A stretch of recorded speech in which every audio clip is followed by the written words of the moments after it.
दोस्तों, आज हम आपको बताने वाले हैं एंजल वन में आप फ्यूचर ट्रेडिंग किस तरीके से कर सकते हैं।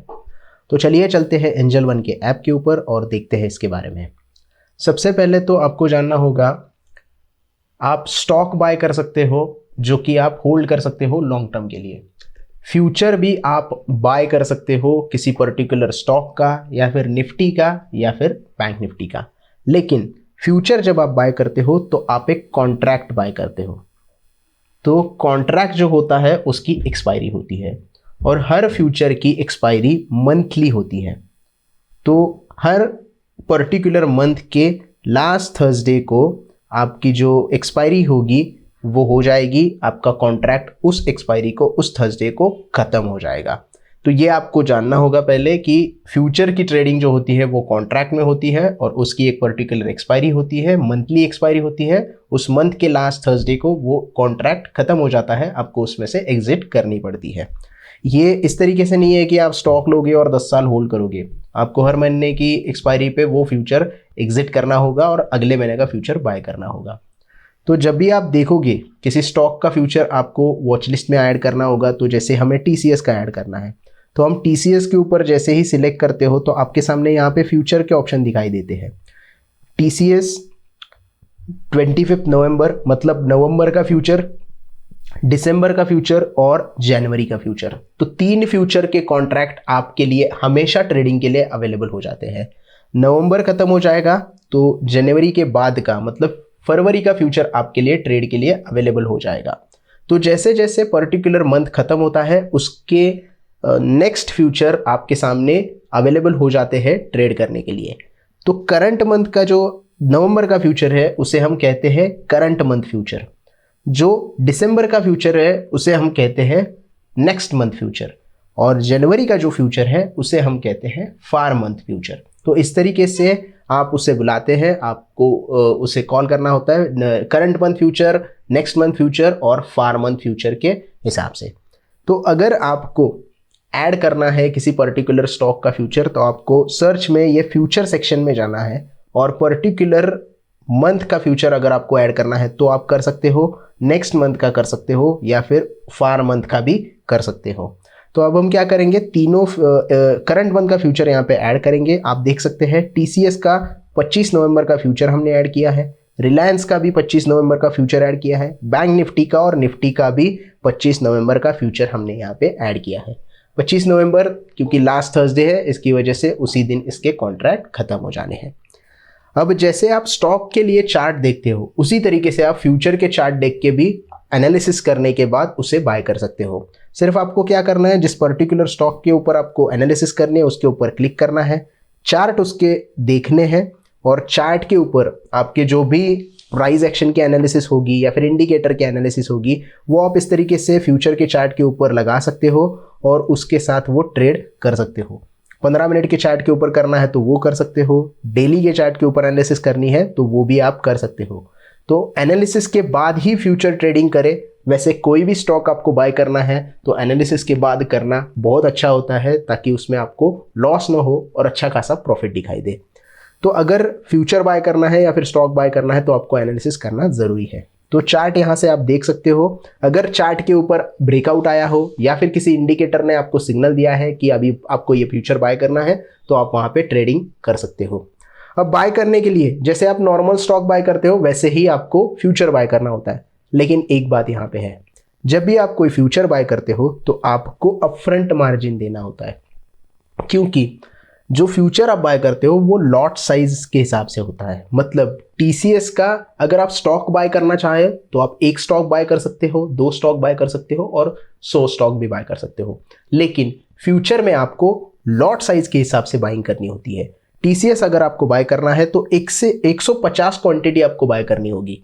इसका मतलब 150 का 1 लॉट हो गया। तो 1 लॉट यहाँ पे आपको अगर TCS का बाय करना है तो आपके पास मार्जिन होना चाहिए 1,11,000।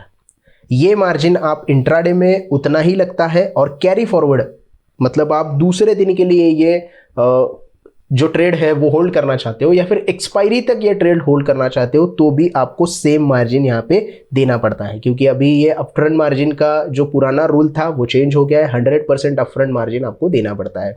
तो अगर आपके पास 1,11,000 रुपये है या उससे ज़्यादा पैसे चाहिए आपके पास, तो ही आप ये ट्रेड ले सकते हैं। फिलहाल अगर हमारा देखें तो अवेलेबल मार्जिन यहाँ पे कम है, हमने पैसे ऐड नहीं किए हैं क्योंकि ये एजुकेशनल वीडियो बन रहा है। इसकी वजह से हम यहाँ पे आपको सिर्फ प्रोसेस बता रहे हैं कि किस तरीके से होती है। तो आपको यहाँ पे लॉट सिलेक्ट करना होता है। अगर आप एक लॉट बाय करना चाहते हो तो एक डाल सकते हो, 2 लॉट बाय करोगे तो आपके टोटल शेयर जो होंगे वो 300 बाय हो जाएंगे। तो 2 लॉट में 300 क्वांटिटी आपकी आ जाएगी। बाकी सारी चीज़ें यहाँ पे सेम होती है, जैसे कि लिमिट प्राइस और मार्केट प्राइस। मार्केट प्राइस पे आप करोगे तो यहाँ पे आपको जो मार्केट प्राइस चल रही है उसके ऊपर बाय करना होगा। अगर लिमिट सिलेक्ट करते हो तो आपको आपकी प्राइस यहाँ पे निगोशिएट करने का चांस मिल जाता है।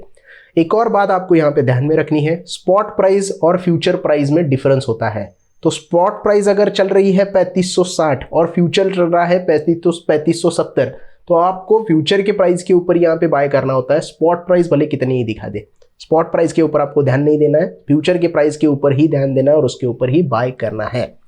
तो इस तरीके से आप यहाँ पे बाइंग की ऑर्डर लगा सकते हो और स्टॉक बाय कर सकते हो। फिलहाल तो मार्जिन उतना अवेलेबल नहीं है, इसकी वजह से हम आपको सिर्फ प्रोसेस बता रहे हैं।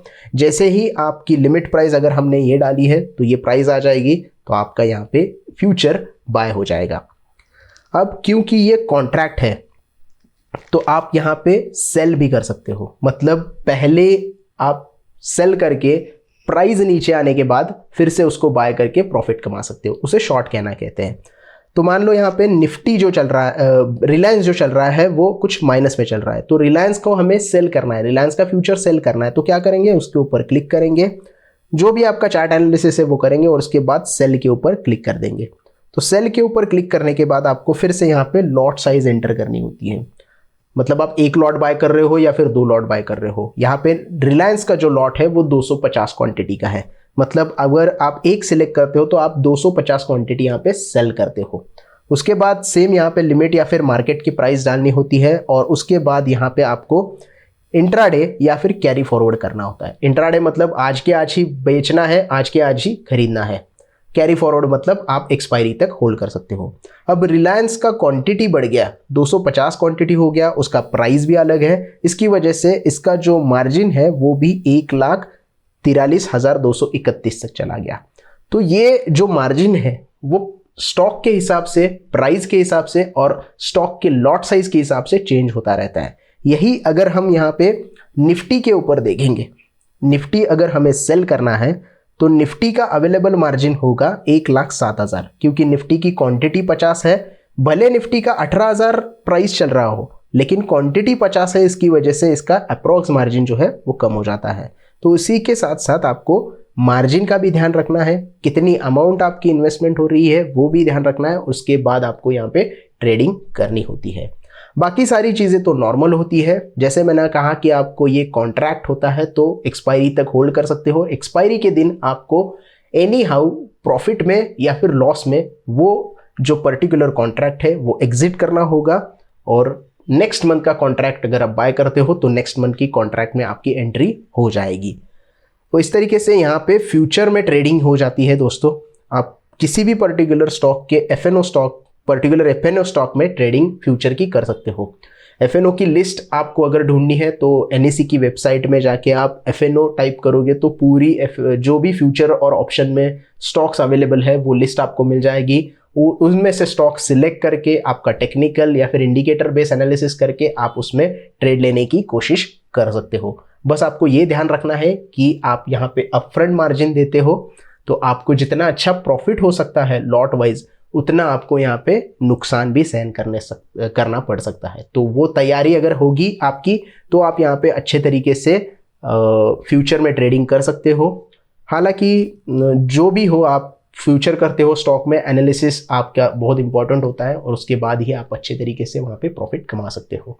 So that's it for now दोस्तों। आपने देखा कि किस तरीके से फ्यूचर में यहाँ पे बाइंग और सेलिंग करनी पड़ती है। हालांकि हमने एक्चुअल बाय और सेल करके नहीं दिखाया क्योंकि उतना मार्जिन हमने यहाँ पे ऐड अभी तक नहीं किया है और हमारा स्टॉक के ऊपर एनालिसिस भी प्रॉपर तरीके से नहीं था। इसकी वजह से बेवजह हमें यहाँ पे रिस्क लेना कोई ज़रूरत नहीं था। इसकी वजह से हमने सिर्फ प्रोसेस आपको समझा दी है। आई होप आपको प्रोसेस अच्छे से समझ में आ गई होगी। वीडियो पसंद आया हो तो प्लीज़ लाइक कीजिएगा, दोस्तों के साथ शेयर कीजिएगा और हमारे चैनल को भी ज़रूर सब्सक्राइब कीजिएगा। धन्यवाद।